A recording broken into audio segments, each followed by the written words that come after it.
Hey guys, so let's talk about something different today. The Yankees facial hair policy. There's been stuff coming out recently. Joel Sherman of the New York Post put out an article and showing that he's not a fan of the policy at all. And he wants it, and he thinks it should be outdated or just, expunged, whatever you want to call it. And then you have Michael Kay on the other end on the Yes Network podcast yesterday, relatively defending it, and tying it to the Yankees tradition and other things like that. So I could see both perspectives, but the fact is this is not a scandal, okay? This is something that can easily be kind of modified to make it appealable or appealing to a lot of different audiences. So I'm going to get into that, but before I do, if you are a Yankee fan, this is definitely the channel for you. If you're not subscribed yet, please do that right now, and please hit the bell icon too so that you not only have access to past videos, but you won't miss anything future. And if you want to get looped in on all the breaking news pertaining to the Yankees or all of baseball, especially during the lockout, this is the place to get it. After the lockout, this is the place to get it. If you just want great, enjoyable content during the week and maybe hop in a live stream every so often, we do those too. Wednesday night and Saturday nights, 10 p.m. Eastern time. So feel free to join us. We'd love to have you.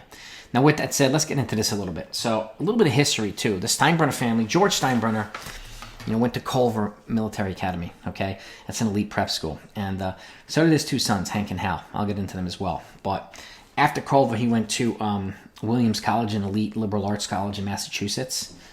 And then he went to join the military, part of the U.S. Air Force. And he became a second lieutenant, was honorarily discharged. And then he went to Ohio State University, got his master's in phys ed. This is the boss, George, the forever boss. Hank also went to Culver. And then he went to Central Methodist College and got a bachelor's degree.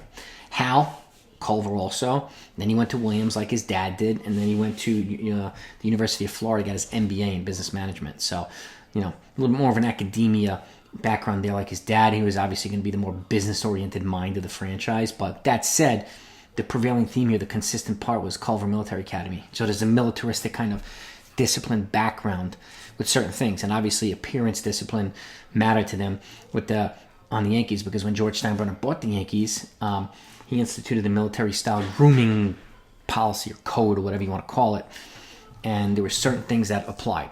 And this applied to players, coaches, and male executives, all through the top. Okay, mustaches were permitted. Everything had to be neat. No hair below the collar. Okay, that was forbidden. Okay, and that was kind of the policy. That was the rule, the Steinbrenner rule. And even Don Mattingly got dinged for it, because Mattingly generally had, back in the day, he had a little bit of a kind of a partial mullet or whatever you want to call it. And Steinbrenner asked him to get a haircut, and he didn't do it. So he benched the captain, Don Mattingly, for that. So enforced his hair policy straight up, even with the captain. So it'd be like akin to doing it to Judge nowadays. So, but he did it. And but the fact is, two different perspectives here, right?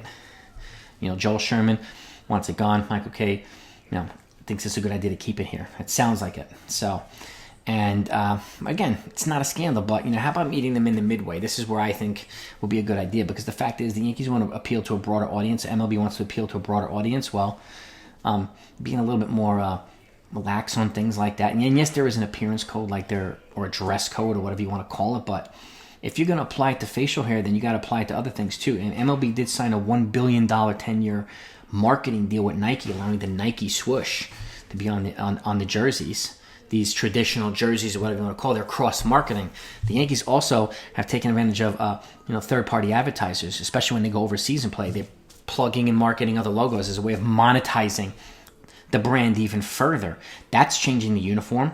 Okay, so if you're going to give that type of ability to do that, it might be a good idea to ease up a little bit on the hair policy. Let him have a neatly shaved beard or a stash, or some scruff on the face like Justin Verlander does on the regular, or Cole had with Houston, and like some of these other guys. Like, I don't see the big deal in allowing that. And again, if you want to appeal to a broader audience or a younger audience, this might be a way to do it. It gives them a sense of comfort that they can be themselves. And I understand when people sign here as a free agent, they agree to this. So complaining about it at that point is kind of a moot point, but it might be, a way of attracting more free agents here, like a Bryce Harper who wouldn't shave, which is one of the reasons why he didn't come here. So, and getting guys like that instead of deterring them. So,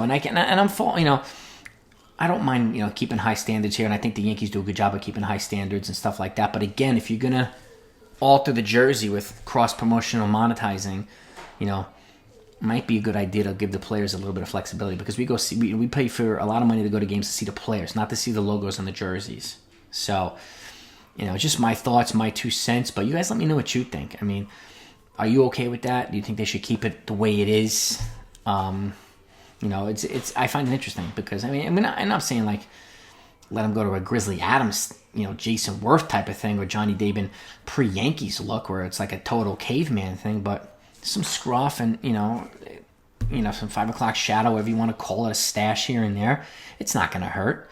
It's not going to alter their performance, but you might have some players come out of their shell because of that too, which could be a good thing. So, guys, let me know what you think. Let's get into this.